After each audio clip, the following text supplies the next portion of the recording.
Senator from Nebraska. Thank you, Madam President. Over the past few months, we've heard from both sides of the aisle about how American families need more support. We've heard discussions about the child tax credit, child care costs, and dozens more issues that affect parents and their children. Earlier this year, Senator Vance summed it up nicely. What could be a mission statement for Republicans to use on this issue? He said, quote, "We want to provide more options so that people are raising families in a thriving and happy way in this country." Madam President, my colleagues and I are here today to talk about Republican solutions. And I want to talk specifically about one solution to the family leave problem that has not just Republican, but also bipartisan support. Across America, only 27% of workers in the private sector have access to paid family leave. The other 3/4 have to choose between making ends meet and taking care of their families, whether that's welcoming a newborn or nursing an aging parent. That is not a choice that Americans should have to make. My colleagues on the other side of the aisle have proposed a few ideas to solve this problem.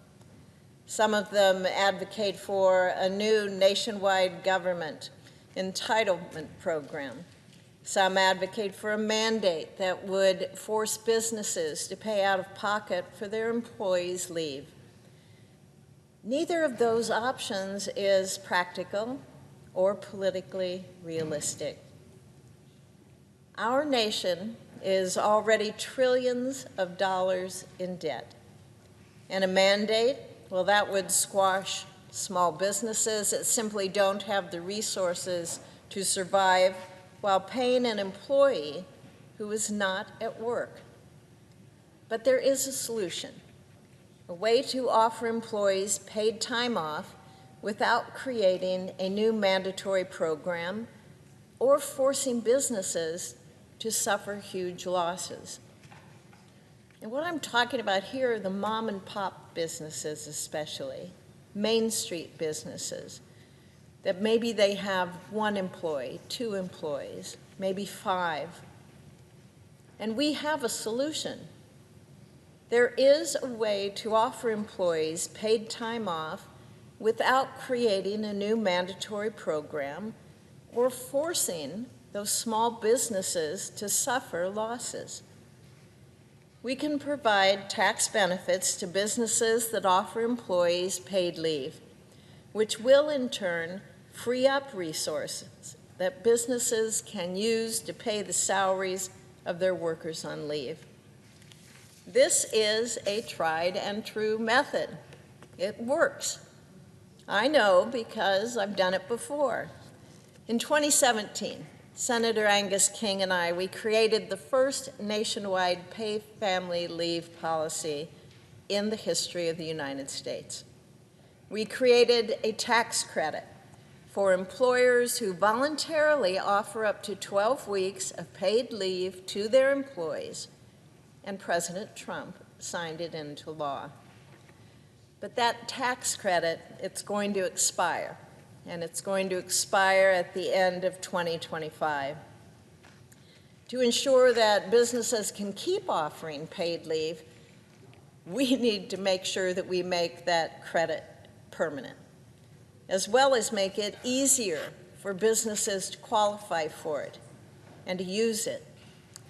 So that's why Senator King and I have again introduced the Paid Family Medical Leave Tax Credit Extension and Enhancement Act. Our bill makes that credit permanent, and it also expands it. It supports additional options for financing paid leave, such as paid family leave insurance.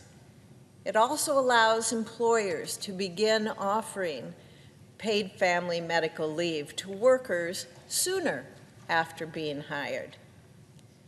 Our bill also includes a strategy for educating businesses and employees about the option to receive this credit so that more people know about it.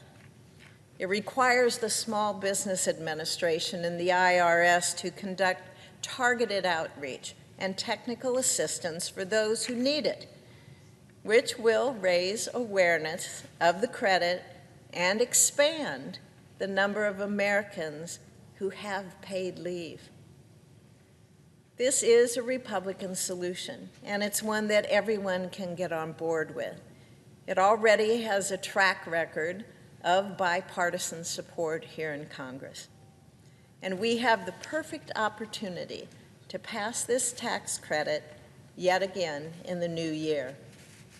As my colleagues on the Finance Committee begin working on tax policy for 2025 and onward, I would urge them to remember America's families.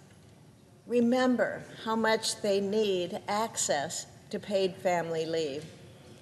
And remember what they voted for this past November: an administration who will look out for parents and for kids. We have a solution for America's paid leave problem. It's just a matter of expanding it and enacting it. Thank you, Madam President. I yield the floor.